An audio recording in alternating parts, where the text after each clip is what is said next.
Deben ser los gorilas, deben ser. Que andarán por allí. Deben ser los gorilas, deben ser. Que andarán por aquí.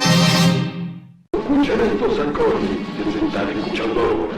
Prepárense para cantar bien alto y bien fuerte la más maravillosa música. Los muchachos peronistas. A ver, sigan ustedes. Todos unidos triunfaremos y como siempre estaremos. Un grito de corazón para enseñar al enemigo que es su continuar a la gran masa del pueblo combatiendo al capital.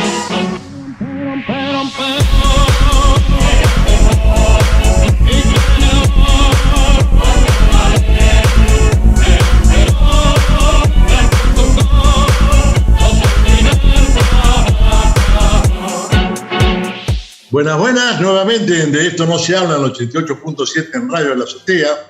Julio Dauro, ¿cómo le va? ¿Qué tal? ¿Cómo te va, Rubén? ¿Bien? ¿Todo bien? Bien. Haciendo el programa con Nazareno Urbani, el hacedor de todo el programa, de sus redes y sus cosas parafernarias, que no se sabe lo que pasa. Nosotros no sabemos. Alias el pulpo. ¿Alias? El pulpo. El pulpo, exactamente. ¡Hola, Mar del Plata!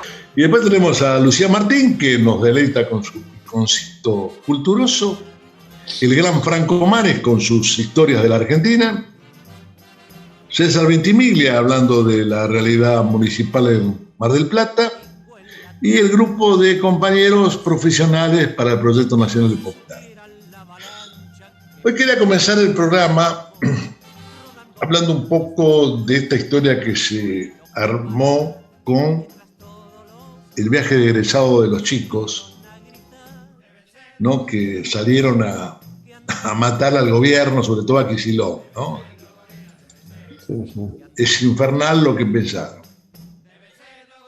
Me hice un poco la historia y les voy a leer lo que es un documento del año 55, que decía así: la atención de los menores era múltiple y casi suntuosa. Puede decirse incluso que era excesiva y nada ajustada a las normas de sobriedad republicana que convenía precisamente para la formación austera de los niños. Aves y pescados se incluían en los variados menús diarios. Los niños de los hogares eran provistos de ropa nueva y hecha a medida cada 6 meses. Y en las alacenas de cada uno de ellos se encontraron vajillas de porcelana y cristalería chica. Menús que incluían carne 3 veces por semana, juguetes a granel y todo lo necesario. Este documento lo firmaba la señora Marta Escurra, interventora de la Fundación Eva Perón, el 5 de diciembre de 1955. Y a su vez la señora Escurra era fundadora de la Acción Católica. Era un poco la encargada del borramiento total de aquella experiencia de bienestar infantil, que el trato de niños y niños era excesivo. Los camiones del ejército llegaron a edificios y depósitos de la fundación y parten llenos de desactivación absoluta de todos los programas de turismo social por ser un peligroso ejemplo de. Dispone de demagogia populista y antidemocrática en las colonias de vacaciones de Córdoba, Mar del Plata y Buenos Aires.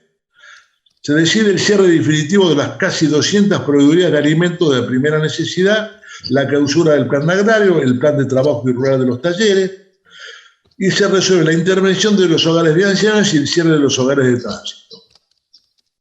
Todo lo fue destruido, los colchones y las frazadas fueron quemados en los patios de los hogares, delante de los chicos, la cristalería y las vajillas fueron arrojadas al río. La misión era borrarlo todo.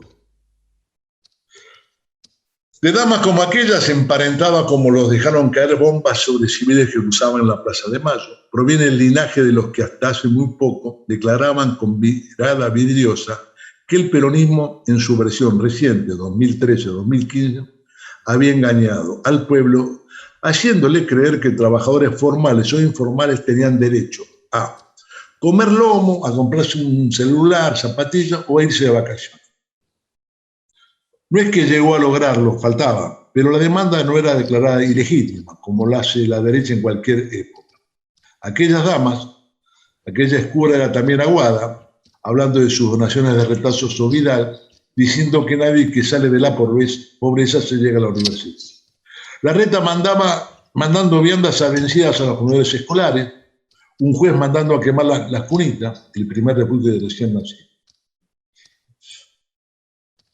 Creo que el artista plástico y gran compañero Daniel Santoro cierta vez hizo el siguiente resumen sobre el peronismo al que adhiero totalmente, que dijo: ese obrero quiere venir a gozar, y eso se traduce en dar un paseo, en ir al cine, nada más.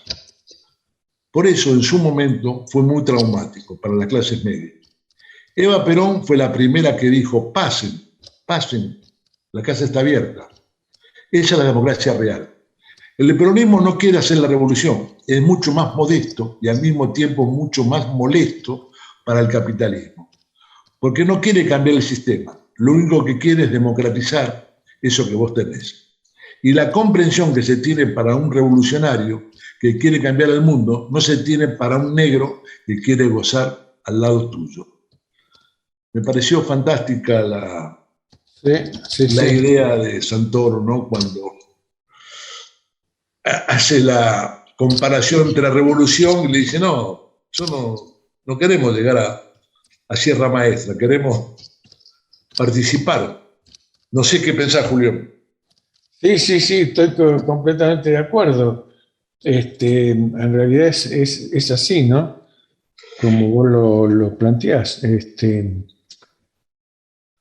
Yo estoy indignado con la indignación, digamos, porque me parece a mí que nosotros estamos respondiendo a cada cuestión que ellos plantean, que cuando digo ellos, bueno, vos ya sabés a quién me refiero. Sí, sabemos quiénes son. Y le seguimos, pongamos el caso, tanto el caso que vos mencionaste como el caso de las escuelas, como el caso del turismo de los chicos, como lo de Nick, digamos, y si seguimos nosotros un poco indignándonos y tratando de justificar esto, lo otro. Evidentemente no fue muy afortunado lo que dijo el amigo Aníbal Fernández, pero digamos, frente a cuestiones como son la deuda que nos dejan, las offshores que manejan por todo el mundo con millones y millones de dólares, ¿cómo tendría que ser la indignación contra eso? Tendría que ser terrible, ¿no es cierto? No, bueno, no lo vemos, evidentemente, lo único que nos indignamos somos nosotros, y ellos tienen esa costumbre, no sé cómo definirlo, pero tienen esa costumbre porque tiran una mentira o tiran una barbaridad. Por ejemplo, lo que dijo Iglesias con respecto a la señora Peña, la artista, que no me acuerdo. Sí. Florencia Peña, ¿no? Sí, Florencia Peña. Lo dijo, y después la Vidal dijo, bueno, no está bien lo que dijo, pero se puso a hablar de otra cosa. Y nosotros a esto le damos, porque esto, la barbaridad que dijo Iglesias, y nos prendemos a esa pelea. Para mí es un poco absurdo, ¿no? A esta altura, frente a cuestiones tan importantes como son la deuda que nos dejaron, las cuestiones que está tratando de resolver este gobierno, ¿no? Sin duda. Impresionantes. Entonces, claro, pero no, vos sabés, yo quiero hacer una aclaración. Es decir, yo el nick que tengo de Aníbal Fernández, que todo el mundo habla, creo que hasta inclusive compañeros que medio se confunden un poco a veces, ¿no? Cuando que lo lleva los medios lo llevan al error. Dicen, mira lo que dijo, el tuit de Fernández fue este. Muchas escuelas y colegios de Cava reciben subsidios del Estado, y está bien. Por ejemplo, la escuela Colegio Hort. ¿La conocés? Sí que la conocés. ¿O querés que te haga un dibujito? Excelente escuela, lo gratizo, repito, ¿lo conocés? puso Aníbal Fernández. Yo quiero que alguien me diga dónde habla de los hijos de Nick. Sí, Quiero saber. lo que pasa es que se infiere de lo que dice Aníbal Fernández, se infieren que los hijos de Nick van a esa escuela, pero nada más. O sea, no es una alusión que lo amenaza, lo amenaza. Claro. Ni dice que lo amenaza. Claro. Ahora hoy ya le pidieron ¿cómo se llama? La que renuncie, tiene que renunciar. Sí, claro.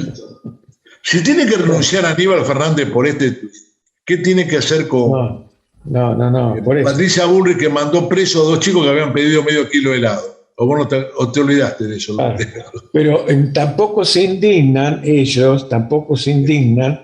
con el plagio que ha hecho este señor Nick, dibujante, sí, que no lo digo yo porque yo no soy nadie para criticarlo, pero lo dijo un tal Quino, sí. que es el maestro de todos los dibujantes del país. El humorista más grande que tenemos en la Argentina lo dijo bien claramente. Claro. Con ese tipo no quiero saber nada. No. Es un ladrón, le roba dibujos, le roba chistes a los otros dibujantes. Y no solamente Quino, sino que cuando se hace una convención de dibujantes no lo quieren ni ver a este señor. No, claro, porque es un mentiroso. Pero bueno, eso no quiere decir que por ahí no fue muy afortunado lo que dijo, o lo dijo en un contexto quizás que no corresponda. A mí lo que me parece que no se puede estar, que un funcionario importante del gobierno meterse en ese conflicto, una cosa que no tiene sentido para mí, Mirá, yo estoy de acuerdo. Yo estaba pensando. Lo aprecio muchísimo a Aníbal, lo dije anteriormente, Aníbal Fernández. No, pero claro, nosotros, ¿sabés qué? Estos muchachos nos metieron en un brete que estamos discutiendo a Milei, ¿sí? Y no sabemos qué pasa con Pepín. Estamos discutiendo con Esper. Eso voy, sí, exactamente. Estamos discutiendo a Esper, y no sabemos que hoy se le dio porque no hubo delito de la doctora Gil Carbó, que la echaron como jefa de fiscales, porque no hubo delito. Sí, no cometió ninguna falta, nada. Ni siquiera ninguna falta a la ética o a su profesión. Para nada. Estamos discutiendo a Lilita Carrió cuando se dio por terminado el tema de Irán. Claro, sí. Ahora yo digo... A eso voy, digamos. No podemos entrar, tenemos tantas cosas, digamos, importantes para decir y para plantear, que no podemos entrar en ese juego, a mí me parece.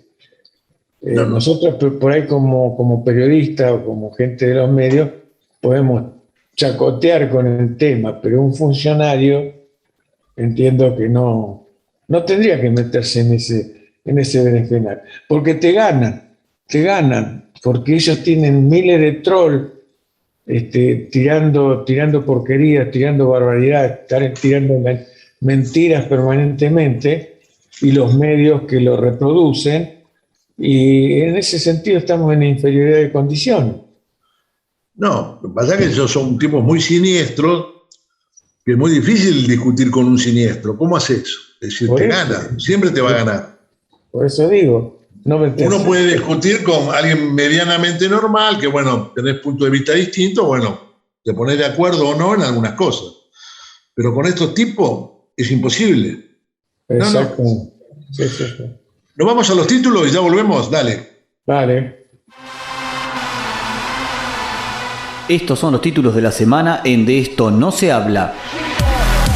La Fundación Sol, que forma parte de la coordinadora No Más AFP en Chile, antiguas AFJP en Argentina, publicó un informe sobre la grave crisis del sistema previsional chileno, modelo que los neoliberales argentinos ponen de ejemplo siempre. Según el informe, una mujer que aportó 35 años de su vida cobra hoy una pensión de más de 23.000 pesos argentinos, mientras que en el Sistema Integrado Previsional Argentino, SIPA, luego de 4 años de macrismo y en crisis pospandemia, la jubilación mínima supera los 25.000 pesos. La Asociación de Madres de Plaza de Mayo convocó a marchar el 17 de octubre a las 16 por el no pago a la deuda del FMI en Plaza de Mayo y en todas las plazas del país. En la convocatoria difundida por redes sociales aseguró que el FMI nos enchufó con la complicidad de Macri una deuda de 44.000 millones de dólares violando sus propios estatutos, que es ilegítima e ilegal. El jefe de gabinete Juan Mansur informó que el gobierno nacional decidió sumarse a la movilización que prepara la Confederación General del Trabajo el 18 con el motivo del aniversario del Día de la Lealtad Peronista. El Tribunal Oral Federal número 4 revocó la libertad condicional para el genocida del Vesubio José Néstor Maidana, condenado con el fallo firme en el 2011 a 26 años y 6 meses de prisión, inhabilitación absoluta y perpetua por secuestros y tormentos.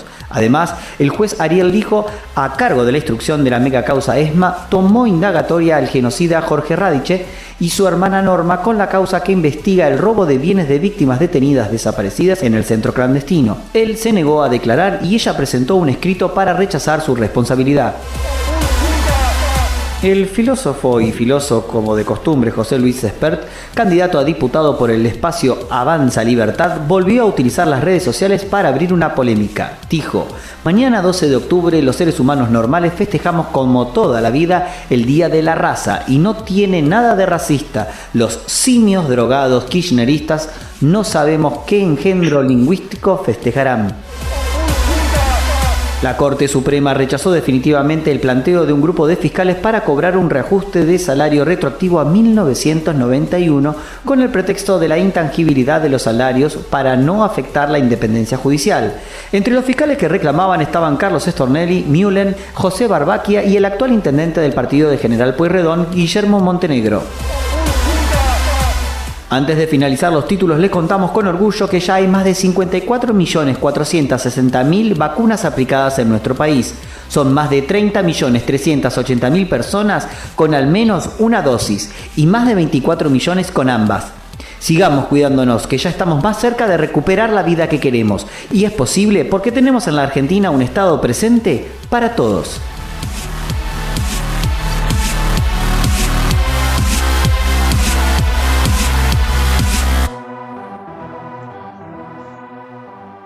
¿Qué me decís de la FJP de los chilenos, que acá los muchachos se ponían locos? Que ¿cómo van a sacar? Sí, yo creo que era el ejemplo, ¿viste? El ejemplo era Chile. Claro, pero fíjate. Chile era el gran ejemplo de los liberales para pero mire, ¿por qué nosotros no somos iguales a Chile?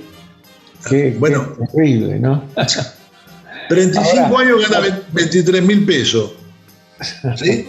Al peso argentino. 35 años de aporte.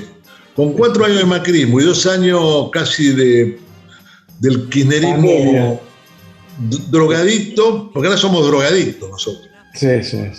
¿No es cierto? Claro, ¿ves? Esas son las cosas que dice este muchacho y nadie dice nada. Es decir, no. Simios drogadictos. Es justamente Esper quien habla de simios. Sí, Siendo él un gorila terrible. Gorila, lomo plateado es. El lomo Más plateado. que él, no creo que haya.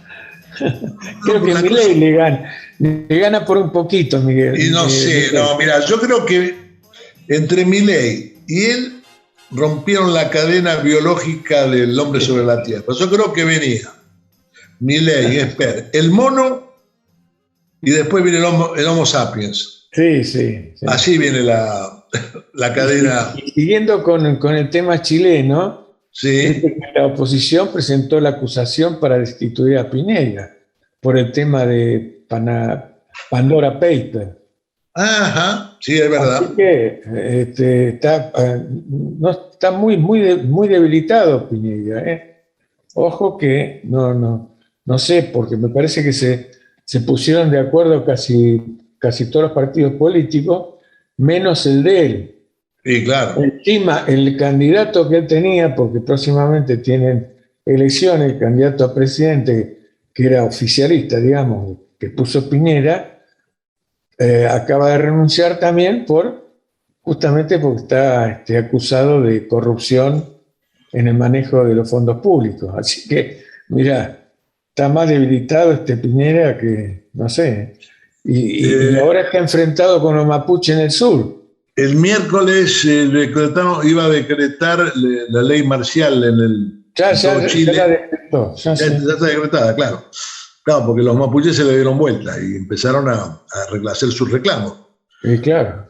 Ahora, fíjate que le piden la renuncia, quieren que se vaya Pineda por el tema de los fondos esos oscuros que tienen por ahí. Nosotros acá, ¿qué tendríamos que ver? No queda nadie, creo que es... Bueno, justamente porque tenemos esta oposición realmente lamentable de gente que, digamos, que le parece que es más, no sé, más mal, digamos, algunas cosas que se dicen o que hace el gobierno actual que los 45.000 millones de deuda que nos dejó Macri, qué sé yo, comparativamente, digamos.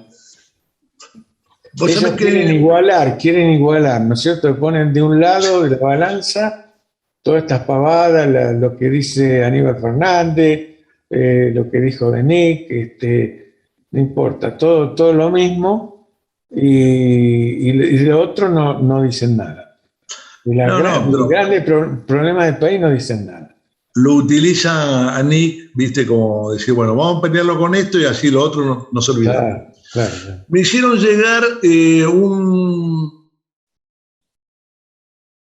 una especie de resumen de los espías de Mar del Plata cuando fue el tema de los familiares de Lara San Juan. Ajá.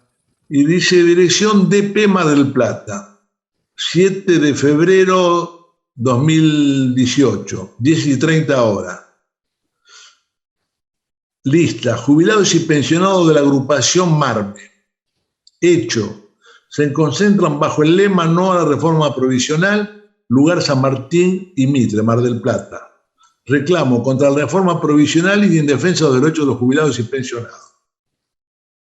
El mismo día, a las 18:30, pone Asociación Madre de Plaza de Mayo, filial Mar del Plata. Hecho, marcha de las madres. Lugar San Martín y Mitre, Mar del Plata. Ronda de los jueves y se repudia la prisión domiciliaria de Checolás. 8 y 9 de febrero del 2018. A las 0 horas. Empleado y jubilado del Banco de la Provincia de Buenos Aires. Cese de actividades es en sede bancaria.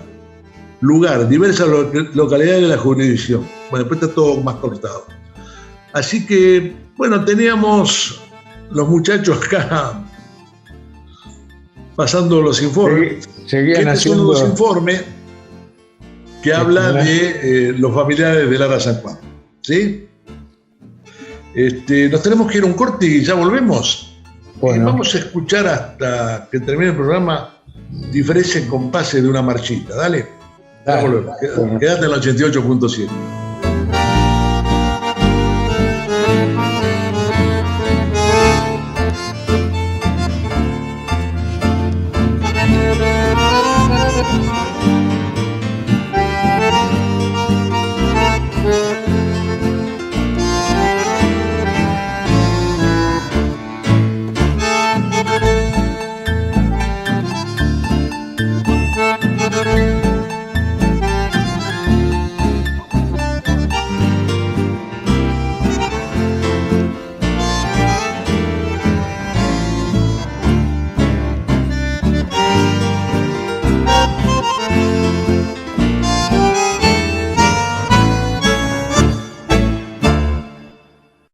Deben ser los gorilas, deben ser.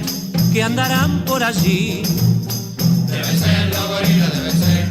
que andarán por aquí.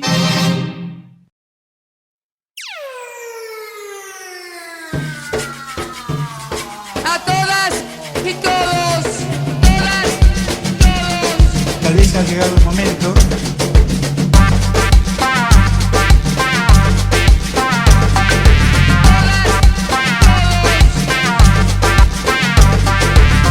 Acá estamos de vuelta. Y de esto no se habla, hace su entrada triunfal la señora Lucía Martín con su rinconcito culturoso. ¿Cómo le va, Lucía?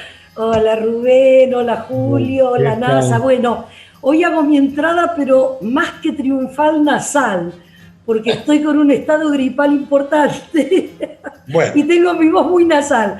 Así que hago mi entrada nasal, pero de todas maneras con la alegría de verlos a ustedes tres y de saber que están nuestros oyentes allí detrás de con su orejita prendida a Radio de la Azotea. Bueno, hablemos un poco de esta semana, que hay fechas importantes, emblemáticas. Diría que las del 12 de octubre y las del 17 de octubre son las dos fechas más emblemáticas, pero vamos a arrancar por el 12, que fue antes de ayer. Todos sabemos que un 12 de octubre de 1492 se conmemora el mal llamado descubrimiento de América, que en realidad marca el comienzo de la conquista y el exterminio de los pueblos originarios y la concentración de recursos del Nuevo Mundo destinados a Europa. En fin, en nuestro país desde el año 2010, cuando la presidenta Cristina Fernández firmó el decreto 1584, al 12 de octubre se lo considera el Día del Respeto a la Diversidad Cultural. Y en relación a este 12 de octubre encontré un texto muy precioso que anduvo circulando todos estos días, que es del amigo Galeano, de su libro Los hijos de los días, y que se llama El descubrimiento, y me pareció muy adecuado para traerlo hoy. En 1492, dice Eduardo Galeano, los nativos descubrieron que eran indios, descubrieron que vivían en América, descubrieron que estaban desnudos, descubrieron que existía el pecado, descubrieron que debían obediencia a un rey y a una reina de otro mundo y a un Dios de otro cielo, y que ese Dios había inventado la culpa y el vestido, y había mandado que fuera quemado vivo quien adorara al sol y a la luna y a la tierra y a la lluvia que la moja. Me pareció una belleza de Galeano justamente para hablar de lo que significó ese día. Bueno, ayer, un 13 de octubre, pero de 1912, muere el gran poeta y periodista entrerriano Evaristo Carriego, autor de Misas herejes y La canción del barrio, un tipo que creó una verdadera mitología de lo que es el barrio y sus personajes y sus temas, como el guapo, la costurerita, el velorio, el organito. Hasta Borges elogió en gran medida sus poesías, digo hasta Borges porque bueno, es toda una eminencia en las letras. Carriego había nacido en Paraná en 1883. Un día como hoy, 14 de octubre, en 1959, cuando yo tenía 5 años, se funda la Universidad Tecnológica Nacional. En 1980 fallece el guitarrista Oscar Aleman, que seguramente lo recuerdan, un gran músico. En 1989 muere en Buenos Aires el arquitecto vanguardista y de renombre internacional Amancio Williams, que había nacido en 1913 y que, bueno, es una persona particularmente destacada para nosotros, porque no solamente es muy reconocido por sus realizaciones teóricas, sino por haber diseñado nuestra Casa sobre el Arroyo o Casa del Puente, que siempre, hablando de patrimonio con los amigos profesionales, es un patrimonio que realmente hay que poder cuidarlo y los gobiernos en general no se ocupan de eso. Bueno, un proyecto suyo de Amancio Williams llamado Sala para el Espectáculo Plástico y el Sonido en el Espacio recibió una medalla de oro en una exposición internacional de Bruselas. Y una fecha emblemática sin duda de la semana es pasado mañana, el domingo, traspasado vendría a ser, 17 de octubre. Bueno, sabemos muy bien que el 17 de octubre del 45 se produce el histórico y emblemático Día de la Lealtad, cuando miles de trabajadores provenientes especialmente del cordón industrial del Gran Buenos Aires llegaron a Plaza de Mayo reclamando la presencia de su líder, Juan Domingo Perón. Perón había sido obligado por el presidente Farrell a renunciar a todos los cargos públicos que ocupaba, con el objetivo de desarticular, obviamente, su programa político. Además, fue detenido y trasladado a la isla Martín García. Finalmente, el gobierno tuvo que ceder a la presión popular y el general Perón fue trasladado a la capital. Por la noche, Perón pudo encontrarse con los trabajadores y brindarle su emblemático saludo con los brazos en alto. Y como para ir cerrando la columna, traje 2 textos referidos a esta jornada emblemática del Día de la Lealtad, escritas por Leopoldo Marechal, que bueno, es un gran escritor, dramaturgo, novelista, ensayista, nacido en el año 1900, un escritor nuestro, argentino, por el cual lleva el nombre nuestra biblioteca en el centro, Leopoldo Marechal, y que fue el autor del famoso Adán Buenos Aires, una de las novelas más importantes de la literatura argentina del siglo XX. Él escribió un libro, La jornada del 17 de octubre. Yo de ese libro tomé un fragmento de un texto y un pequeño poema. Y allá va Leopoldo Marechal hablando de la jornada del 17 de octubre. Era muy de mañana y yo acababa de ponerle a mi mujer una inyección de morfina. Sus dolores lo hacían necesario cada 3 horas. De pronto me llegó desde el oeste un rumor como de multitudes que avanzaban gritando y cantando por la calle Rivadavia. El rumor fue creciendo y agigantándose hasta que reconocí primero la música de una canción popular y enseguida vislumbré su letra. Yo te daré, patria hermosa, te daré una cosa que empieza con P, Perón, yo te daré. Y aquel Perón resonaba periódicamente como un cañonazo. Me vestí apresuradamente, bajé a la calle y me uní a la multitud que avanzaba rumbo a Plaza de Mayo. Vi, reconocí y amé los miles de rostros que la integraban. No había rencor en ellos, sino la alegría de salir a la visibilidad en reclamo de su líder. Era la Argentina invisible que algunos habían anunciado literariamente sin conocer ni amar sus millones de caras concretas y que no bien las conocieron, les dieron la espalda.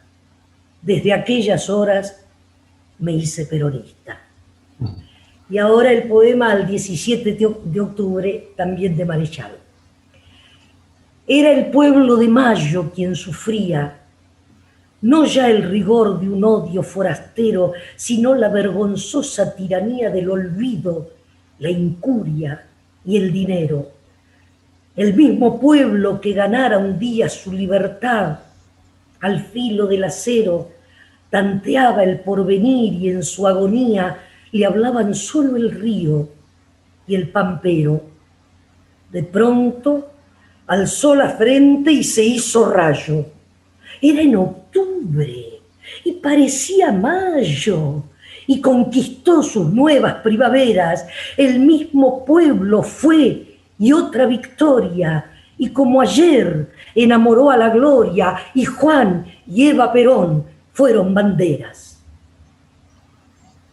Mirá Leopoldo, Mirá Leopoldo, que se hizo peronista aquel 17 de octubre cuando vio la marcha pasar por su puerta, ya había medicado a su mujer, la dejó durmiendo tranquila y allá se fue. Y luego escribió, yo sabía que Marechal, porque además Marechal visitaba mucho Maipú, y yo tengo un gran amigo de Maipú que me ha contado anécdotas de los veranos maipuenses que pasaba Marechal, pobre, tan cerca de Mar del Plata, y lo llevaban a Maipú. En realidad lo podrían haber traído a Mar del Plata, pero bueno, ahí él tenía familiares, en fin. Así que he sabido mucho de del creador de Adán Buenos Aires, gracias a mi amigo Maipuense. Bueno, vos sabés que yo te voy a contar la historia del 17 de octubre de otro radical, Ajá, que se llamó Arturo Jauretche. claro, maravilloso radical devenido luego en peronista como muchos y muchas. Cuenta la historia que lo llaman por teléfono y le dicen, doctor, dice, está la gente yendo para la plaza. ¿Cómo? ¿Qué pasa? Dice, no sé, dice, obrero, no sé, vienen de las barriadas. ¿Y quién los comanda? Dice, nadie. Bueno, entonces agarrá la bandera del radicalismo y anda a la plaza. Bien, Es decir, claro. Tenía que estar ahí el radicalismo popular. claro, pero lo que pasa es que él quería ver si había alguien que los mandaba. Él vio que la gente, el pueblo, por sí iba solo a la plaza. Nadie le dijo, venga. Era espontánea la... Claro. Claro. Eso supo leer Jauretche. Por eso tuvo la trascendencia histórica, además que tuvo, porque si hubiera organizado, que no está mal, pero si se hubiera organizado micros, etcétera, etcétera, como se organizan muchas marchas de todos los partidos políticos, era una más. Pero esa espontaneidad, y además, como dice al principio el comentario, ¿no? Llegaban del cordón industrial, llegaban de los lugares en donde habitualmente no era gente que paseara por Plaza de Mayo. Llegaban con un objetivo fuerte y clarísimo, ¿no?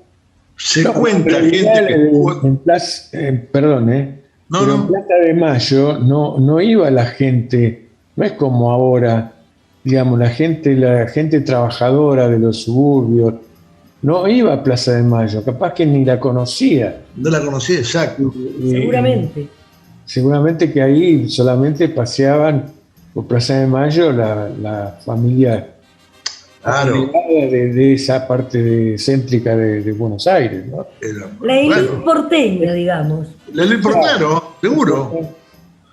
Según también cuentan que mucha gente que estuvo ahí, que se sentía el olor de los laburantes. Claro.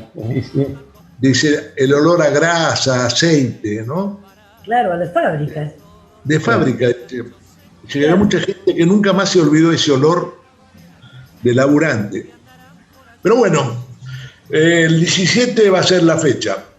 Gracias, Lucía. Nos volvemos a encontrar y que te mejores. Bueno, gracias, chicos. Un abrazo inmenso a los tres y a toda la audiencia. Bueno. Chau, chau. Chao, Lucía. Un cacho de cultura, la la la la la la. Un cacho de cultura, la la la la la la. Regresamos a De Esto No Se Habla, al 88.7 en Radio La Azotea, y como todos los jueves, la columna del doctor César Ventimiglia, que nos habla de la realidad marplatense sobre la municipalidad. ¿Cómo le va, César? ¿Todo bien? ¿Qué tal, Rubén? Buenas tardes. Sí, todo bien, todo bien. Bueno, ¿qué nos trajiste de lindo hoy? A ver, para conocer un poco más el tema municipal. Hay un tema que me interesa mucho, que está funcionando bien, que es un movimiento organizado por los vecinos de la zona norte que está sobre la ruta 11, lo que podríamos llamar la zona costera de la ruta 11, que son los 5 barrios que están al norte del arroyo La Tapera, hasta el límite con el partido Marchiquita, que son Jardín de Alto Camet, Barrio Camet, Las Dalias, Parque Peña y Félix Ucamet. Esos 5 barrios tienen en común ser los barrios olvidados. Nosotros debemos recordar que esa zona norte de Mar del Plata, donde funcionaba el depósito de frentes cloacales, una zona muy postergada, muy olvidada, que recién se pudo recuperar a partir de la instalación del emisario submarino y de una obra importante que hizo Obras Sanitarias. Pero hay una deuda ambiental con ese barrio que ha sido permanentemente postergado, después de haber sido durante muchos años, podríamos decir, la cloaca de Mar del Plata. Es más, hoy mismo siguen concurriendo algunos camiones atmosféricos a desagotar sus cargas en esa zona. Pero claramente, a partir de la instalación del emisario submarino, se ha recuperado el aire, se ha recuperado el ambiente, y la zona revalorizó, digamos, de alguna forma sus terrenos, sus propiedades. Bueno, este sector de la ciudad, que es muy grande y que está ocupado por una diversidad de representantes de distinto color político partidario, tiene de interesante que han logrado un funcionamiento para resolver los problemas que tienen en común, unidos. Y cuando digo unidos hablo de que están unidos las 5 sociedades de fomento, o uniones vecinales, comedores barriales, escuelas, trabajadores sociales de las escuelas, asociaciones civiles. Realmente se ha encontrado en este lugar, está la adhesión también y el trabajo central de la Defensoría del Pueblo, y también de la CTA de los Trabajadores, la Federación de Sociedades de Fomento, el Foro Municipal de Seguridad, distintas escuelas primarias de la zona, jardines de infantes, red comunitaria, bueno, aldeas infantiles. Es una zona en donde, con la coordinación fundamentalmente de la Defensoría del Pueblo, se ha logrado elaborar un plan estratégico para la recuperación de la misma. Esto de alguna forma nos trae a la memoria aquel encomiable trabajo que hace unos 30 años realizaron los vecinos de la zona sur en lo que se llamó el Acueducto Sur, que fue la unión de la sociedad de fomento de esa zona para lograr una obra pública de mucha envergadura, de mucho costo, que no se hacía nunca con recursos del Estado, que era imposible realizarla, y que con el esfuerzo mancomunado de vecinos y sus dirigentes se pudo concretar. Acá estamos ante una situación muy similar, y lo que vemos con mucho agrado es el rol activo que está desempeñando la Defensoría del Pueblo. La Defensoría del Pueblo, que fue una institución que costó muchos años que se sancionara la ordenanza y muchos años que se designaran a los primeros defensores, últimamente está funcionando muy bien con un cuerpo colegiado de 3 defensores que están en el mismo nivel, uno elegido por las asociaciones de fomento, otro por los colegios profesionales y otro por las organizaciones no gubernamentales. Ha logrado salir de ese trabajo de recepción de denuncias en la oficina y avanzar en los problemas territoriales, en aquellos problemas que requieren la visita al barrio. Es decir, no todo se puede resolver desde un escritorio, y esto lo tienen claro los defensores del pueblo, que hace varios meses que vienen reuniéndose en el territorio a pesar de la pandemia. Es una de las oficinas que nunca cerró a pesar de la pandemia. Ellos mismos, los defensores del pueblo, se consideraron trabajadores esenciales y no dejaron de atender un solo día porque justamente están para resolver los problemas del pueblo. Perdóname, César, una pregunta. ¿Cuáles son los reclamos así, o cuáles son los proyectos inmediatos que se están trabajando? Mira, en primer lugar es necesario, por ejemplo, el tema de seguridad, un refuerzo de la presencia de la policía en la zona, que no se ubique una comisaría dentro del Parque Camet, que es un parque que está para recreación de jóvenes, de familias y de niños, y no pueden estar corriendo los patrulleros por un parque recreativo. También se está pidiendo que se complete la red de agua, la red de gas, el asfalto y la mejora de las calles. Es decir, el abandono de la zona es notable. Por ejemplo, el cajero automático más cercano está en la Avenida Constitución y la Costa. Hay, por ejemplo, en el caso de las salas de salud, había una de las salas que trabajaba 24 horas, ahora no. Ahora las 2 salas de salud que están en 2 de esos 5 barrios trabajan de lunes a viernes, horario municipal, de manera que ante una emergencia de salud, los vecinos tienen que ir a Santa Clara, que les queda más cerca que llegar a Mar del Plata. Es decir, están pidiendo que se organice mejor el tema de salud, el tema de seguridad, que se instale una comisaría de la mujer. La comisaría de la mujer está en Avenida Juan B. Justo y 20 de septiembre. Queda a muchos kilómetros de esta zona norte. También se está procurando que se repare definitivamente las calles Escaglia, Cagliari, Gandhi, que son las calles importantes, y que básicamente se ubique a la zona dentro de lo que es el Código de Ordenamiento Territorial del Ejido Urbano. Esta zona, por una cuestión histórica y por abandono de las autoridades, está considerada como zona rural. Entonces no están definidas las áreas donde pueden instalarse los comercios, digamos, tiene características de campo, cuando en realidad tiene una población muy, muy numerosa y realmente una complejidad social que es para atender. De manera que podemos decir que los reclamos son variados, son múltiples, y acá se requiere que la autoridad municipal dé respuesta inmediata.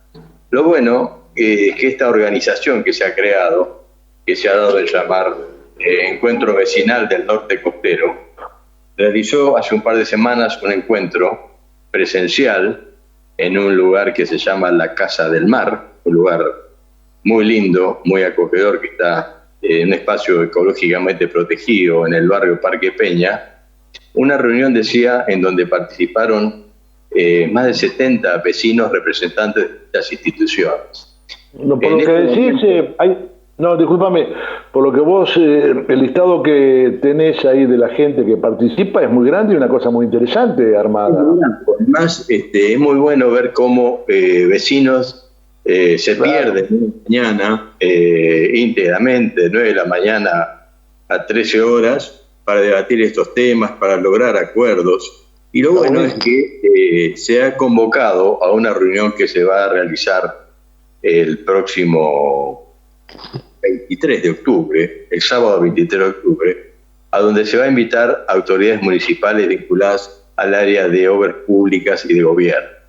Porque la idea es no reclamar batiendo parches y cortando calles, sino seriamente conversar con las autoridades, analizar la realidad presupuestaria, ofrecer el trabajo a los propios vecinos y lograr que se revalorice, que se cancele esta deuda ambiental que tiene la comunidad de nuestro municipio con esta enorme barriada, ¿no? ¿Qué cantidad de habitantes? ¿Se sabe más o menos aproximadamente que hay por ahí en toda la zona?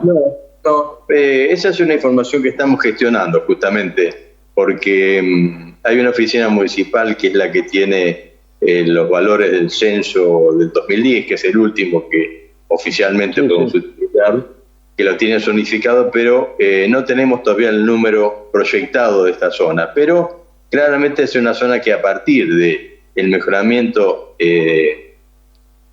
del aire, podríamos decir, porque básicamente lo que cambió es lo que se respira en ese lugar. Se ha revalorizado, se ha repoblado, pero esto también ha traído algunas cuestiones vinculadas con usurpaciones, con aquellos que reclaman propiedades con boletos de compraventa que no tienen seriedad. No muy santos. Sí. Entonces se plantean temas vinculados con el área de la propiedad de las tierras, y en ese sentido se ha logrado que adhiera a este conjunto de entidades el propio Colegio de Escribanos, que va a oficiar como asesor técnico para estas cuestiones. De manera que se ha logrado un apoyo muy importante. Ahora estamos atrás de buscar también el apoyo del Colegio de Arquitectos, el Colegio de Abogados, es decir, darle un cuerpo institucional a este reclamo de manera que pueda ser atendido efectivamente.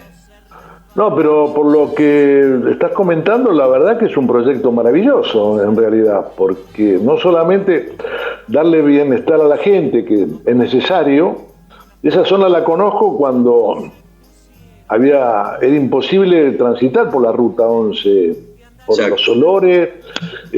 Había casas que empezaron a construir, la dejaron de construir porque era imposible vivir ahí. Pero con toda esta gente que vos estás comentando, es un proyecto fantástico. Sí. Yo te preguntaba por la cantidad de gente, porque se me ocurrió, así, no sé, si el puerto tiene una delegación municipal, ¿por qué no una delegación municipal en la zona, no? Ese es uno de los puntos que también se está reclamando. Es decir, no es posible que haya que cruzar media ciudad para hacer un reclamo ante oficinas que muchas veces ni te atienden, como está ocurriendo últimamente por ejemplo, con la defensa del consumidor, ¿no? Sí, lo tenemos ahí. Acercar el Estado a la gente. Y acá lo bueno es que la presencia del Estado está dada por la Defensoría del Pueblo, que de alguna manera son el Estado negociando con los vecinos. Gracias, César. Nos encontramos el jueves, nos seguís comentando esto. Dale. Gracias, hasta el jueves, que tengan buenas tardes. Un abrazo.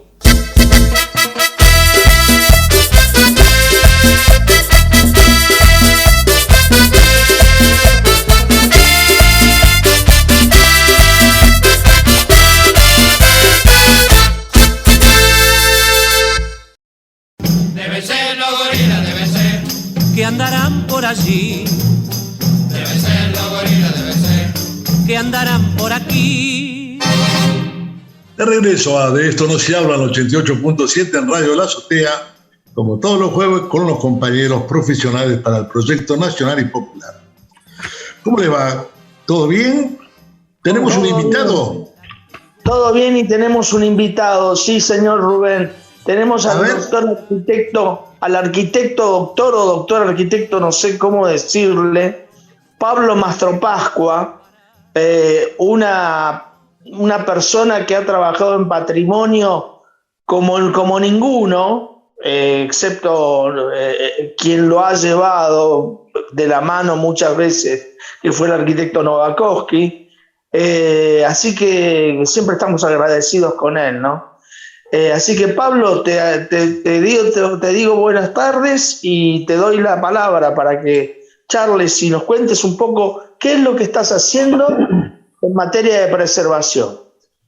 Buenas tardes a todos, buenas tardes a todos los compañeros acá que tengo el gusto de volver a ver, que hace rato que algunos no los veía, así que está muy bueno reencontrarnos, aunque sea este formato radial virtual, pero bueno. ¿Qué les puedo contar? Bueno, estamos después de cambiar el temporal, ¿no? De los 4 años del Macriato y con las obras públicas en general paradas, nos tocó la pandemia y hemos retomado algunas obras de valor patrimonial, como algunas obras de emergencia que tuvieron que hacerse en el asilo Unzué, donde yo venía trabajando desde el 2007 al 2015, donde se hicieron todo lo que la mayoría de ustedes conocen, que es el pabellón Río Negro y las obras de puesta en valor sobre ese edificio. También habíamos hecho una primer puesta en valor para el municipio de la Casa sobre el Arroyo, que después quedó en la nada, y recién ahora se han retomado las obras con una nueva licitación en la Casa sobre el Arroyo, donde yo en esa no estoy participando, está participando una empresa de La Plata, así que la conozco por cómo se está trabajando. Y después, por otro lado, estamos trabajando a nivel Colegio de Arquitectos. Yo soy parte de la gestión del Colegio de Arquitectos de la provincia de Buenos Aires, en el Distrito 9, que es Mar del Plata y toda la costa, y Balcarce también, ¿no? Donde tenemos una preocupación siempre latente con el tema patrimonial de Mar del Plata, un patrimonio bastante castigado, donde hace poco hicimos una manifestación junto con organizaciones no gubernamentales, Defensora del Patrimonio, la Defensoría del Pueblo, algunas facultades, entre las que yo soy decano, la Facultad de Arquitectura de la Universidad Atlántida Argentina. Hicimos una manifestación sobre la preocupación de si bien Mar del Plata tiene una legislación de protección y tiene una cantidad de obras importantes declaradas de valor patrimonial, están totalmente a la deriva. Y vemos como que se vienen abajo solas, como el caso donde hicimos la manifestación, que es el ex hotel Chateau Frontenac, que ya es una ruina, un estado total de ruina, por dejadez, a veces por problemas también de herencias familiares que entran en sucesión, muchas de estas casas, y falta de política de parte del Estado, especialmente Mar del Plata. Ha tenido desde la gestión Arroyo y su continuidad con Montenegro, ha tenido una gestión nefasta con respecto al patrimonio. Y si bien nosotros vemos distintas escalas del patrimonio, desde las grandes casas de la Belle Époque de la búsqueda, ¿no? Ahí tuvimos un corte, perdón si se cortó, una búsqueda de identidad de la ciudad que a través del patrimonio y de su arquitectura creo que es una de las cosas más significativas que se lleva muchas veces al visitante. No sé si quieren hacer una pregunta, porque si no voy a hacer un monólogo yo. No, está bien. A ver... Perdón. Ahí tenemos una pregunta de... Héctor. ¿Cómo les va, audiencia? ¿Qué tal, Pablo? Yo quería preguntarte lo siguiente. ¿Vos crees que el marco normativo vigente está a la altura de las circunstancias para la preservación patrimonial, sobre todo de estos bienes privados que estás citando? No, para nada. Es una legislación que quedó vetusta, que ya no tiene significativo para el propietario de una vivienda.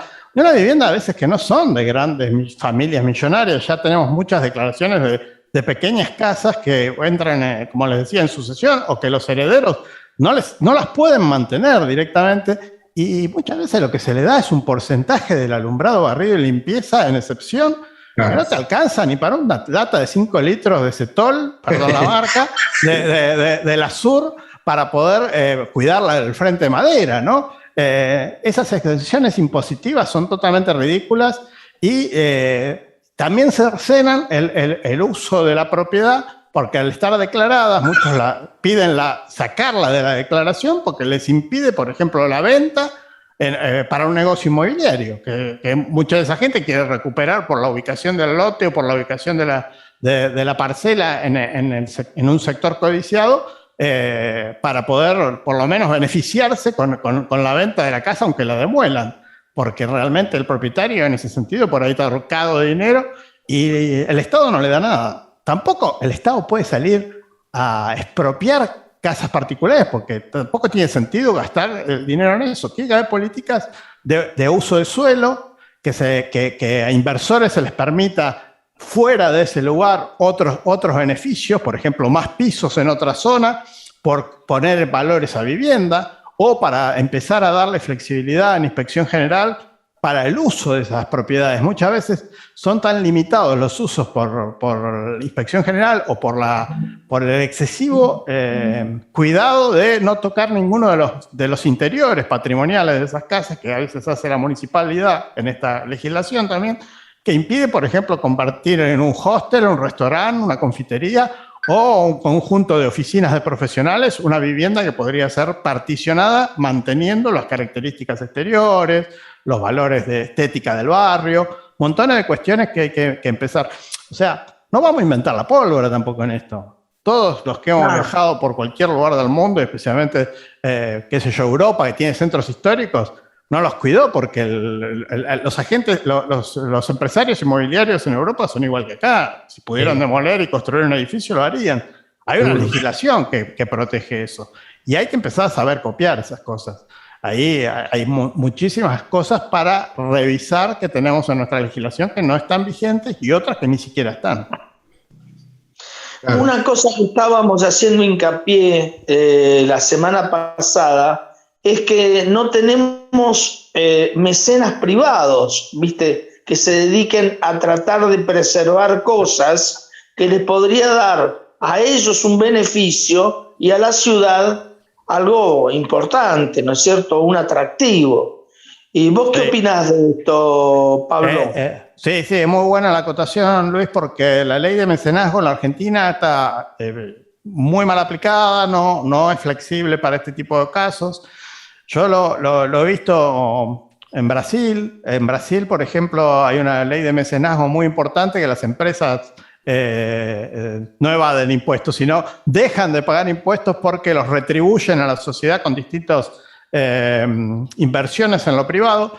Y yo, por ejemplo, una empresa que es parte del Estado y parte privada, como la Petrobras, en Río de Janeiro, donde me tocó vivir estudiando, vi cómo compraba edificios para el Teatro Nacional, para el museo, para el mejor museo de obras contemporáneas, un edificio antiguo que compró la Petrobras, que era un edificio en pleno centro histórico que estaba corriendo peligro, hizo un centro cultural. El Banco do Brasil también hizo lo mismo. O sea, el mecenazgo, nosotros tenemos montones de empresarios marplatenses que se rasgan las vestiduras cuando se atacan algunas cuestiones de la propiedad privada o ligado a ese liberalismo salvaje, pero no son capaces nunca de poner una moneda también para la ciudad, ¿no?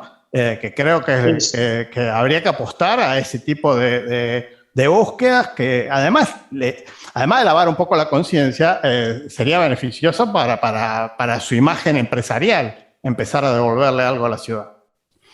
Entonces tenemos dos patas que tenemos que solucionar. El Estado, por un lado, que pueda ayudar a que cambien los usos de suelo para que sean mejores comercialmente estas propiedades, y por el otro lado, este tema del mecenazgo, o sea, que la propiedad privada aporte con el tema de los impuestos, etcétera, para que se haga realmente una cosa, un trabajo lindo, ¿no? Sí, yo creo que la alianza estratégica entre Estado y privados, en el caso sería ideal. También el Estado debería también en sus edificios de propiedad ser más rigurosos en su cuidado, en su mantenimiento. Yo ponía el ejemplo del asilo Unzué. El asilo Unzué se restauró, el pabellón Río Negro y todo lo que está en funcionamiento. Y además, en el mismo pliego de licitación de restauración tenía cosas ligadas a su mantenimiento. O sea, muchas veces el Estado arregla los edificios y después quedan sin un presupuesto para mantenimiento. El mantenimiento es importantísimo para seguir haciéndolo, y más en edificios con larga data de construcción necesitan también un mantenimiento frecuente. Así que el Estado por ese lado también tiene que hacerse cargo de sus edificios propios. Yo digo el Estado de sus 3 estamentos. El municipal tiene los edificios en general en franco deterioro. La provincia tiene pocos edificios históricos, pero por ejemplo todo el sector Rambla y todo lo que tiene que ver con algunas semi-privatizaciones de ese sector. Y el Estado Nacional también, por ejemplo, el Unzué es del Estado Nacional. Así que esos 3 estamentos tendrían que trabajar sobre sus propios edificios, y el Estado municipal y provincial sobre las legislaciones de uso de suelo, que son las importantes. Y después los privados, hay que apelar a la buena voluntad y a la concientización del privado, que además es una buena estrategia de promoción, yo creo. Darle a la sociedad algo de vuelta, y a veces con poca plata lo pueden hacer. Pues realmente los que lo han hecho, que son pocos, pero lo han hecho bien, son buenos ejemplos. Bueno, doctor, lo estamos saludando porque tenemos que redondear toda esta conversación. ¿Van a poner los redondos? Sí. Ahora ponemos los redondos y salimos cantando Serán los Gorilas. Vamos a dar los teléfonos de nuestra columna, ¿no? De los profesionales. El 223-4222-096. Le pedimos a la audiencia que si quiere comunicarse por este tema, pues lo hagan con todo gusto. Y ahí lo estaremos esperando. Bueno, un saludo a todos. Gracias por la invitación. Chao, gracias, Pablo. Gracias por venir. Gracias, Chao. Nos vamos a un corte y ya volvemos. Estamos a la 88.7 en Radio de la Azotea. Qué grande sos, mi general, cuando vales. Perón, gran locutor, sos el primer trabajador.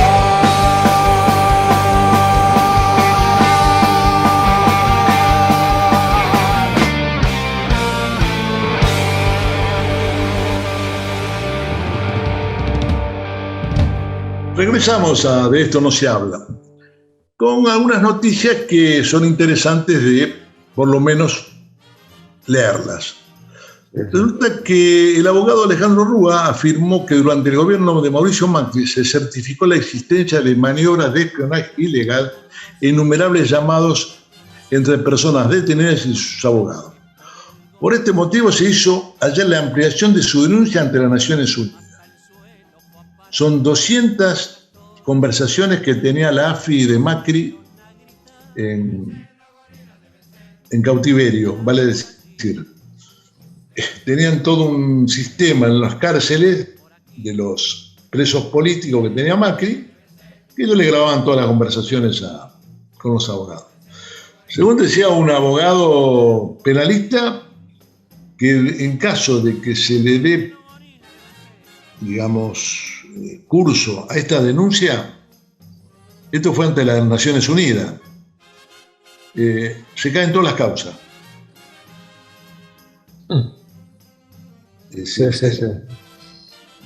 Va a ser interesante saber cómo funciona esto, ¿no? Más que interesante.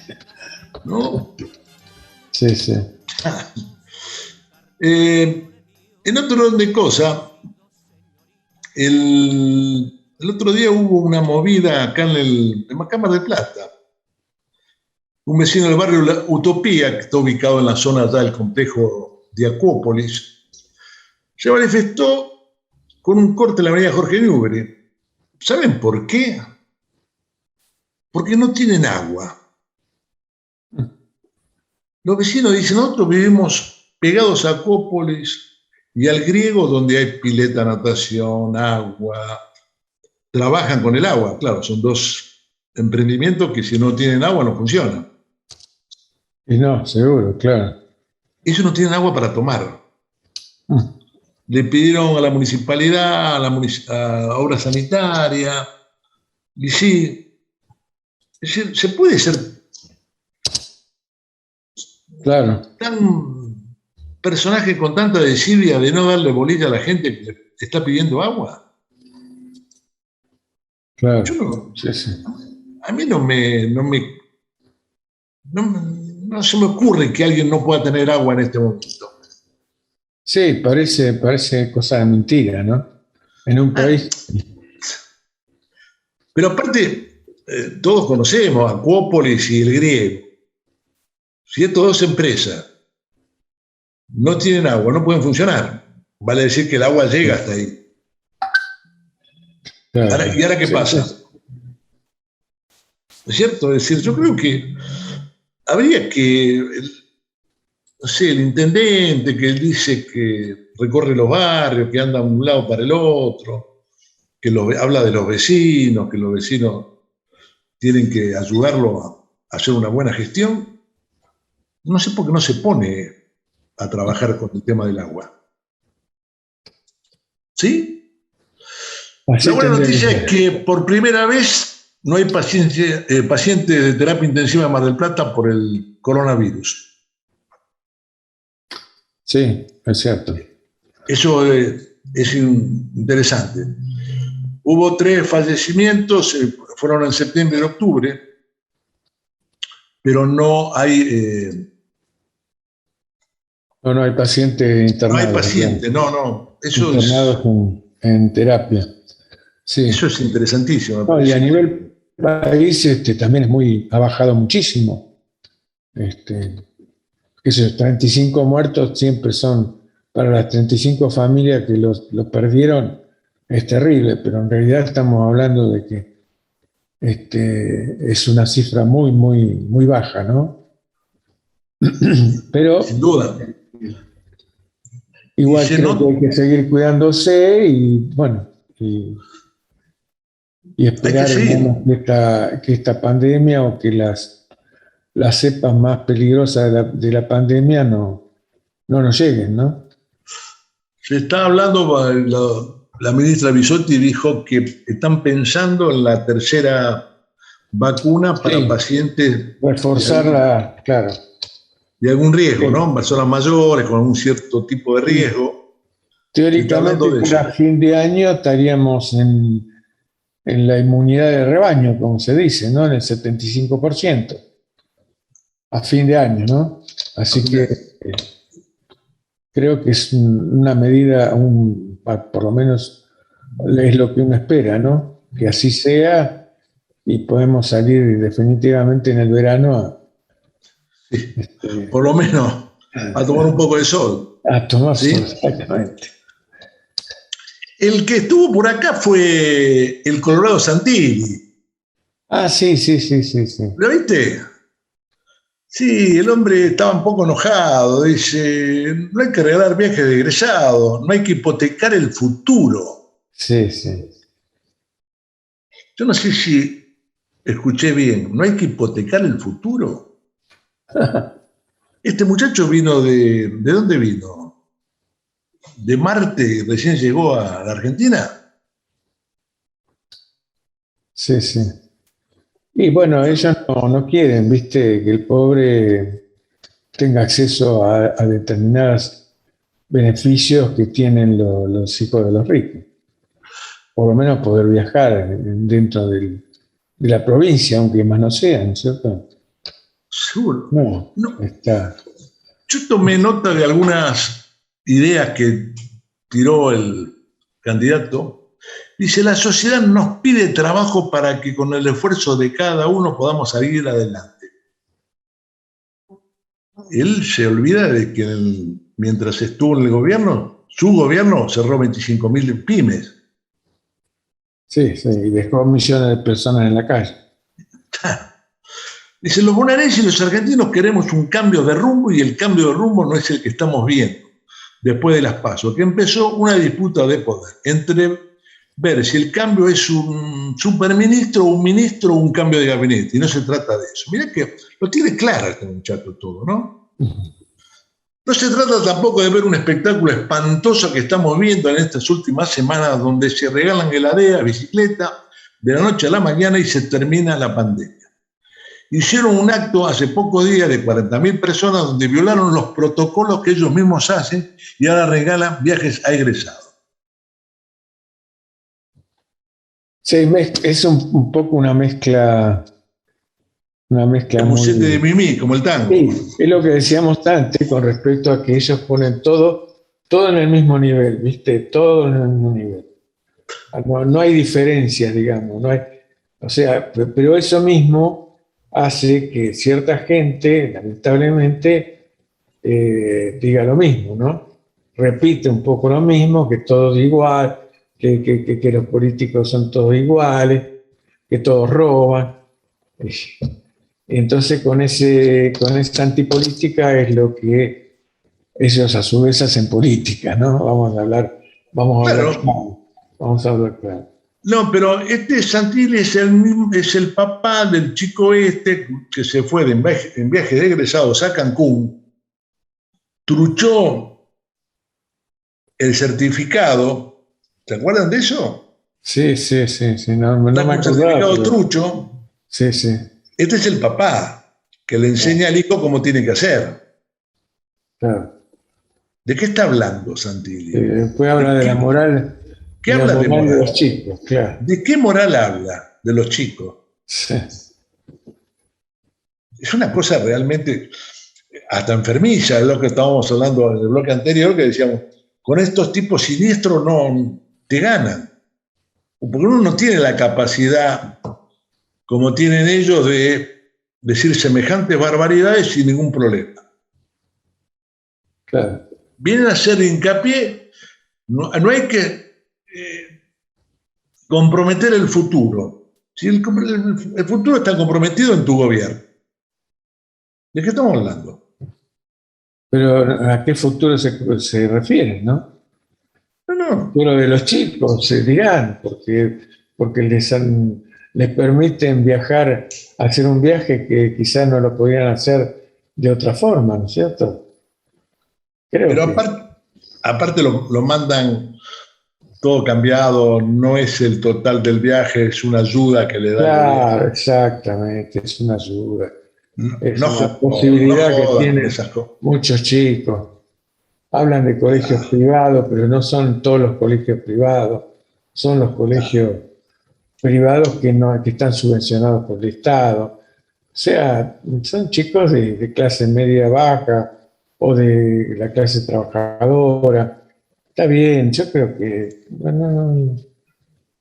Es coherente lo que dice Santilli, porque te imaginas que si el hijo se fue a Cancún, claro.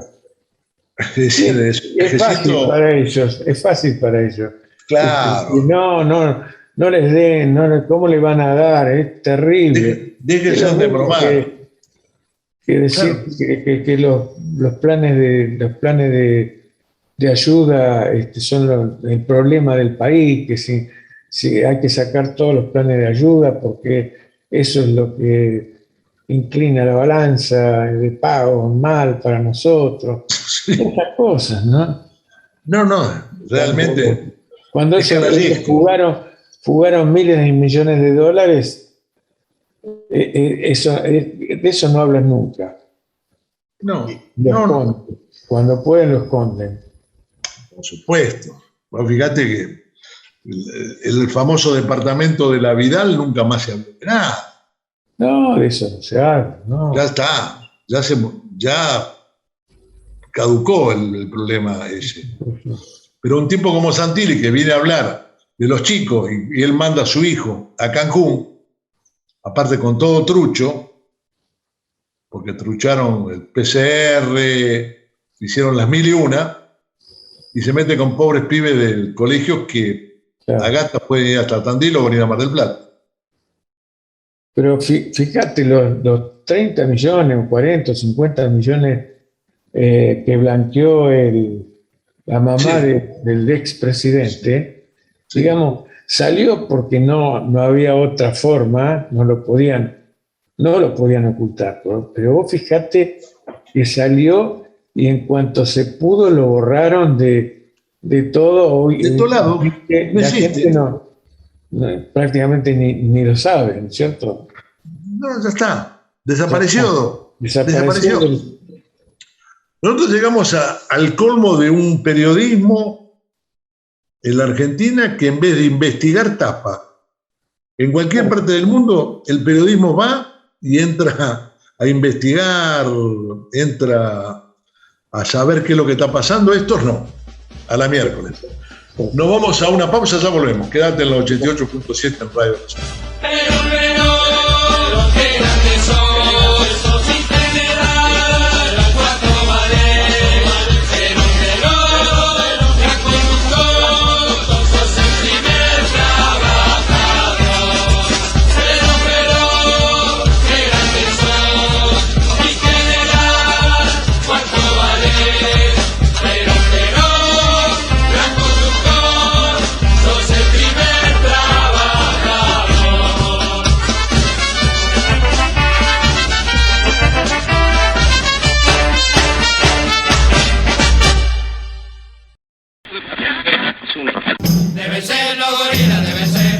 Que andarán por allí, deben ser los gorilas, deben ser que andarán por aquí.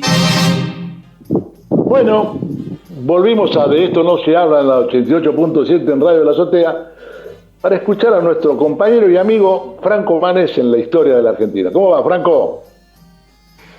Muy bien, Rubén, muy bien. Acá estamos expectantes por una nueva jornada como para poder aprender algo entre todos. Dale, a ver, ¿qué nos trajiste hoy de bueno? Pues hoy queríamos complementar una visión que habíamos tenido la semana anterior y en otros programas, que habíamos definido el tema de la importancia de la revolución agrícola que produjo prácticamente la soja. Y derivado de esto, en esto de pensar la historia y de volver hacia atrás y proyectarnos hacia el futuro, nos instalamos en una institución que había creado el primer peronismo, referido a cómo trabajar con los productos de la tierra, digamos, darle una nueva impronta al proceso de exportación de los bienes que nos da la naturaleza en este caso, a través del trabajo del hombre, obviamente, y del capital invertido. Y es en ese proceso de ese proyecto nacionalista que se gesta con fuerza en el 46, que nos lleva a analizar la institución que se llama Instituto Argentino para la Promoción y el Intercambio, conocido popularmente como IAPI, que es un organismo... Exacto. El IAPI es un organismo que en el marco del primer plan quinquenal cumple una importancia relevante, porque pasa a ser la piedra angular para producir un desarrollo equilibrado y que va a modificar profundamente la vida social argentina.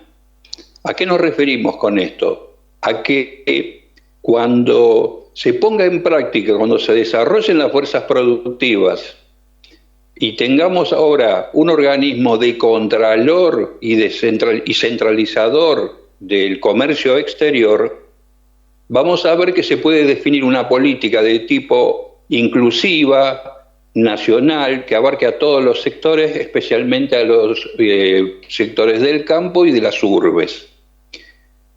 ¿Cómo se va a manifestar esto? El IAPI lo que va a hacer es... hay una frase famosa de Perón que justo se me cruzó en este momento, que decía que la política la verdadera política es la política exterior de un país.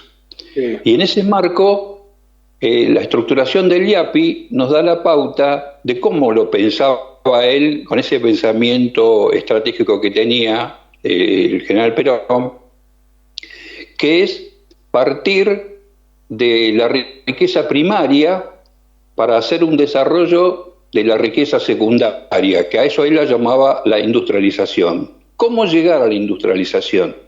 Se necesitan divisas. ¿Y quiénes son los que generan divisas? Los productos agropecuarios.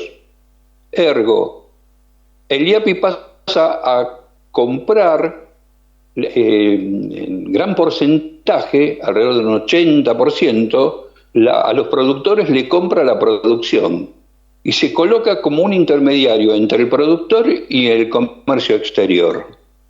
De esa diferencia que realiza el Estado a través de su conexión con el mundo, va a adquirir riquezas, va a adquirir divisas que van a ser destinadas en el marco de un proyecto industrialista a estimular distintos sectores de la economía, fundamentalmente las industrias livianas, que ya habíamos caracterizado como los principios de la industria de los electrodomésticos, la industria siderúrgica, para empezar a reemplazar la producción de los hierres, de los rieles y todo lo que tenga que ver con el mundo ferroviario, la producción de autopartes.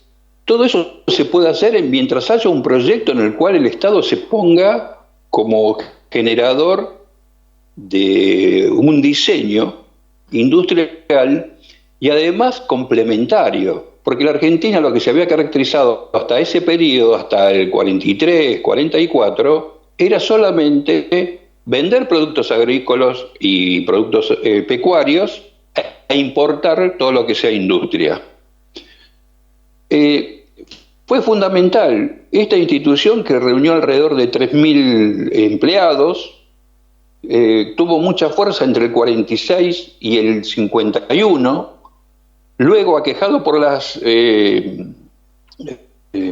dificultades climáticas en cuanto a la producción y también a la baja internacional de los productos agrícolas de la posguerra, sufre como una especie de parate temporario y queda inmerso en medio de la gran crisis que hubo con el tema de las sequías y la baja de precios internacionales.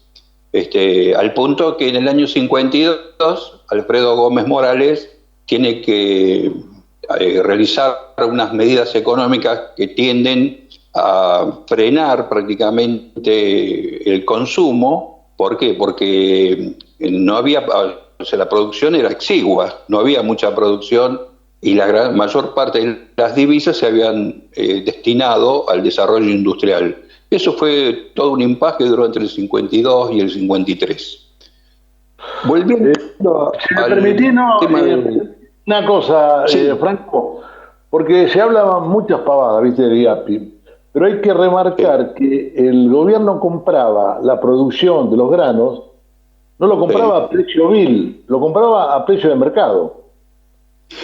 Es más, no solamente a precio de mercado, si el mercado se había deprimido, como pasó en el 50, 51, el Estado establecía un precio sostén. Siempre el productor cobró más de lo que le salían los costos. O sea, nunca perdió plata. Ahora, claro, una vez que lo adquiría el Estado lo sostenía y lo vendía al exterior, esperaba el movimiento de los precios internacionales, y bueno, si hacía diferencia era para hacer divisas, no era para hacer más divisas el funcionario. No, marco esto porque mucha gente malintencionada decía que lo compraban a precio vil, ¿no? Es decir, que no le pagaban lo que realmente valía, cosa que no es cierto esa, para nada. No. Lo que quería, complementando esto que vos decís, que es muy cierto, pero también abonando a que nos gusta indagar la historia, esta es la segunda vez donde el Estado, con un proyecto nacional, logra poner realmente en usufructo al Estado nacional con la producción agraria que tiene sus bemoles, porque no entramos acá a hablar de la titularidad de los que producen la riqueza, la titularidad de su tierra. Pero recordemos que en el año 21, ¿no?, cuando el gobierno de Irigoyen, la oligarquía azucarera, desabastece el mercado interno en la Argentina, el gobierno de Irigoyen tuvo que redactar la primera ley de cupo de azúcar, que fueron 20.000 toneladas. ¿Por qué lo nombramos este hecho? Porque fue la primera vez que se le puso el límite a la oligarquía, como diciendo, bueno, ustedes ¿viste? Que exportan, pero nuestro pueblo no puede acceder al azúcar. Entonces, él hizo una ley de cupo de 20.000 toneladas, que la llevó a la Cámara de Diputados y fue aprobada, que costó muchísimo que la aprobaran en senadores. El ministro de Hacienda que había entrado con Irigoyen fue el que llevó adelante esta medida. A tal punto, Rubén, que cuando termina el periodo Irigoyen, comenzaron a acusarlo de haber hecho acuerdos espurios. La de siempre. La de siempre, que habían beneficiado a ciertos sectores, que era todo, que eran medidas de caridad para la gente, pero en realidad todos los que estaban vinculados al gobierno estaban haciendo negocios. Pero a tal punto llegó esto que está muy oculto en la historia, Rubén. Sí, me imagino. Cambia el gobierno, viene a Alvear y no hace absolutamente nada ante las críticas que le hacen a este funcionario que ya había terminado su mandato, y 2 años después se suicida. 44 años tenía ese ministro de Hacienda. No soportó la presión que le habían hecho la oligarquía por esa ley de cupo bendita que había impulsado. ¿Quién era el ministro? Creo que se llama Arungaray, algo así, no recuerdo bien el nombre. Vamos a buscarlo. Pero eso es un oculto, para mí es un oculto. Porque cuando se hace en el cementerio de la Recoleta de su entierro, van todos. Va desde el presidente Alvear, que nunca le había dado una mano, van los ministros del Interior, va toda la cúpula radical, lo habían abandonado. 44 años tenía el ministro de Hacienda. Qué bárbaro. Así que lo conectaba, por eso que te decía yo que lo conectaba con esto del límite que le pone el IAPI, o más que el límite, sino una direccionalidad política a lo que produce el campo en función de un equilibrio social, un desarrollo social y una asignación de derechos a los obreros y los campesinos en la década del 40 y del 50. Y ese es en síntesis. Claro, interesantísimo. Qué cosa, ¿no? Y después, claro, si las cosas pasaran hoy por donde pasaron en aquella época, ¿no? Es decir, la historia sería distinta en muchos aspectos. Tiene vigencia el problema, porque hoy los que compran la producción de los grandes productores agrícolas son las 5 grandes multinacionales, Cargill, Dreyfus y otras tantas. Hicieron un IAPI particular. Exactamente. ¿No? Y vos fijate que ese grupo... Claro. Perdón. Ese grupo usufructúa al Estado. En los últimos años, no sé si lo recuerdan ustedes, Argentina exportaba biodiesel. Biodiesel lo fabricaban los grandes grupos económicos.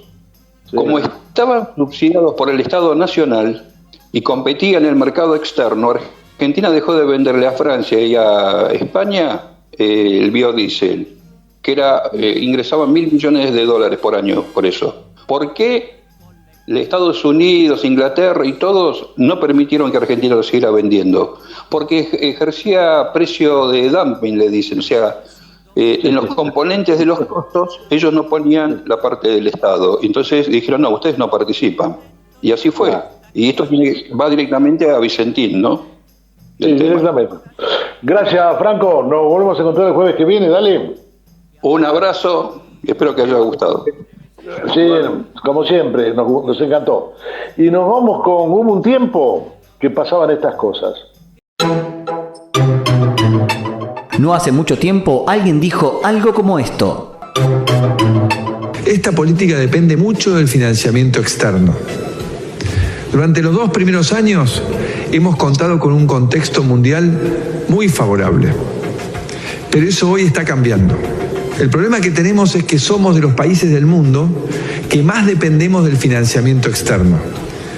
Frente a esta nueva situación y de manera preventiva, he decidido iniciar conversaciones con el Fondo Monetario Internacional para que nos otorgue una línea de apoyo financiero. Esta decisión la tomé pensando en el mejor interés de todos los argentinos, no mintiéndoles como tantas veces nos han hecho. Les digo a todos los argentinos, y en especial a toda la dirigencia, que cumpliendo con los compromisos y alejándonos de la demagogia y la mentira, estoy convencido de que el camino que tomamos va a lograr un mejor futuro para todos. Solo en 2 años lo han desorganizado todo, han desquiciado las finanzas estatales, derrochado las reservas financieras y comprometido gravemente el crédito del país en el exterior. Después de derrumbar el valor de la moneda, arruinar la economía privada y paralizar los planes, produciendo perjuicios incalculables, para terminar tiranizando al pueblo y entronizar la injusticia social y el sometimiento a los poderes foráneos de la antipatria. ¿Cómo pagarán estos hombres este semejante crimen? 2 modelos de país. Clarito, Perón vigente siempre. Un modelo te incluye y el otro no. Consejo, tenelo presente a la hora de votar. No, fantástica las 2 intervenciones, ¿no? Es decir, lo tenés a Macri por un lado y lo tenés al general por el otro. Sí. Y esto es del 55. Claro. No, perdón, 57. Del 57. Del 57. Sí, pero Perón está siempre vigente. Claro, ¿cómo hace? Parte de lo que dice Perón la traes hoy y es más actual que lo que pueda decir uno, ¿no? Es actualizado totalmente. Pero fíjate, dice, dependemos del financiamiento externo, dice Macri cuando anuncia el asunto del FMI. Sí. ¿Para qué? ¿Para qué? Porque si vos me dijeras, si uno vio algún desarrollo, no sé, industrial o un puente, un puente, fábrica, una obra de infraestructura que no sé, algo, nada, no vimos nada. Esa plata, así como entró, se fugó. Yo creo que ni siquiera entró. ya estaba en los bolsillos de 4 o 5 vivos y se la llevaron toda afuera. Está en los offshore, ahí está. No está para nada en el desarrollo. Por eso dependemos del financiamiento externo. Claro, si tuviéramos un financiamiento externo para desarrollar el país, estaría bien. Pero esa plata no la vi, ni la vimos, ni el olor sentimos de esos 40 y pico mil, casi 50.000 millones de dólares.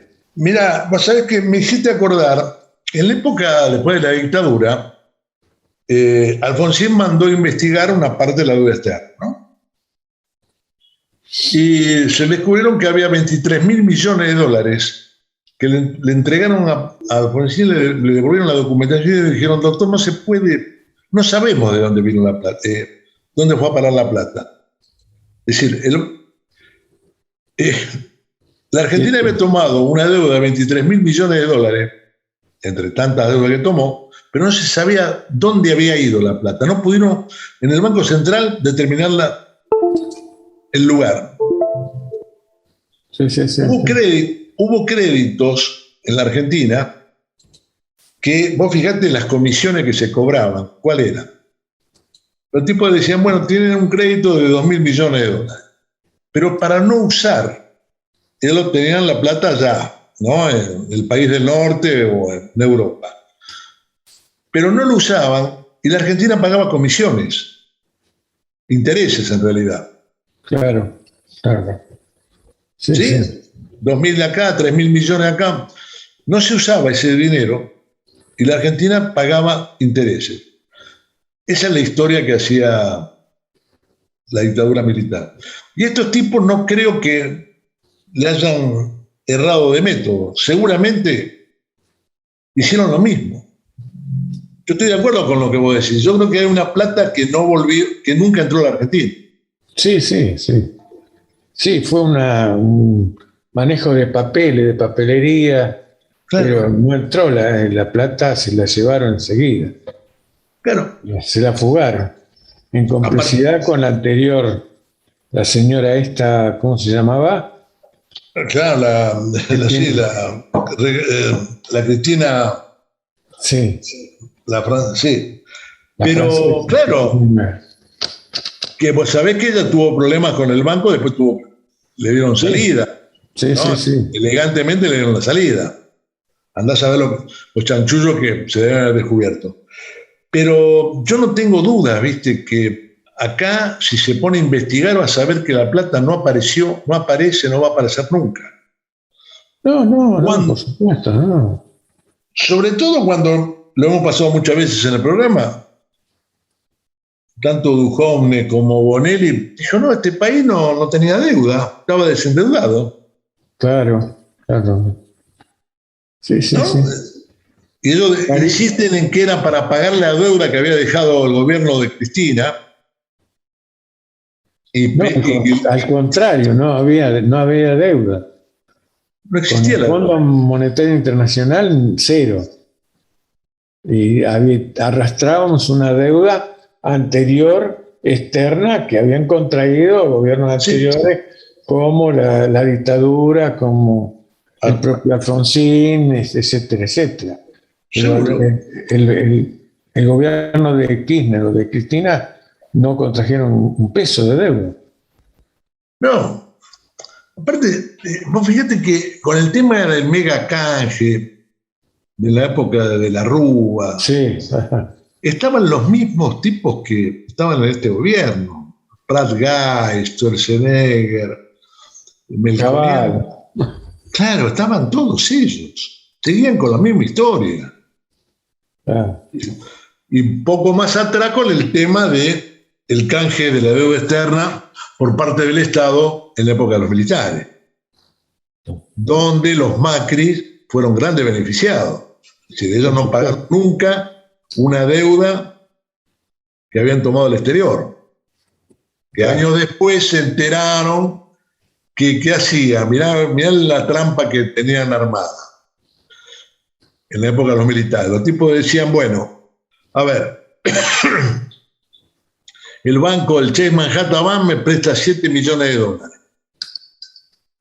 Ellos la tenían la plata, le depositan al Chase Manhattan en un plazo fijo, o una obligación, mejor dicho, los $7 millones. El Chase Manhattan le daba una documentación como que le prestaba a los Macri $7 millones. Cuando viene el canje por parte del Estado de la deuda, ¿sí? ¿Qué hace? El gobierno le paga al Chase Manhattan $7 millones, el banco se queda con la mitad y la otra mitad se la da a las empresas. Claro. Ese fue el gran negocio que hicieron. Sí, los bancos y las empresas que se endeudaron. Claro. Y nos dejaron la deuda a nosotros. Claro.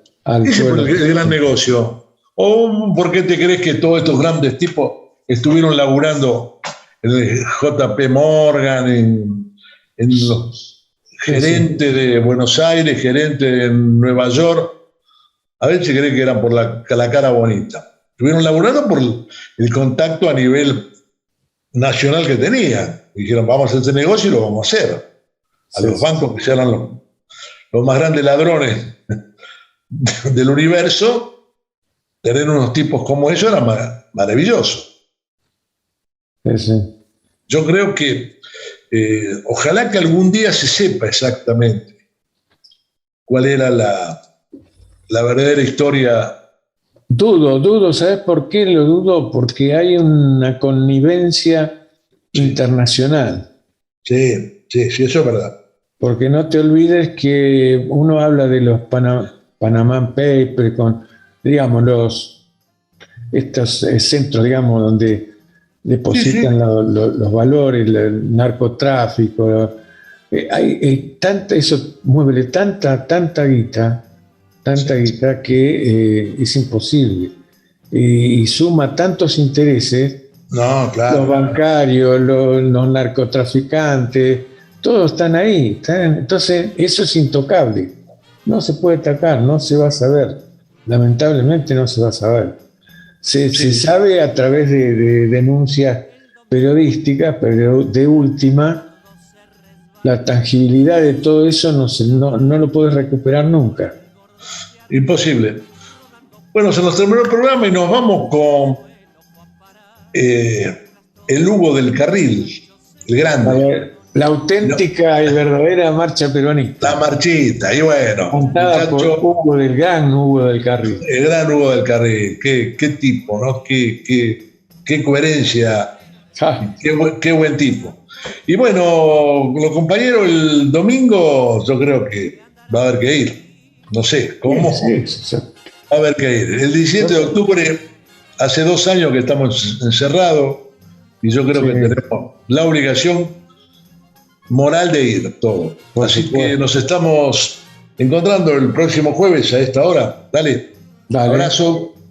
Chau.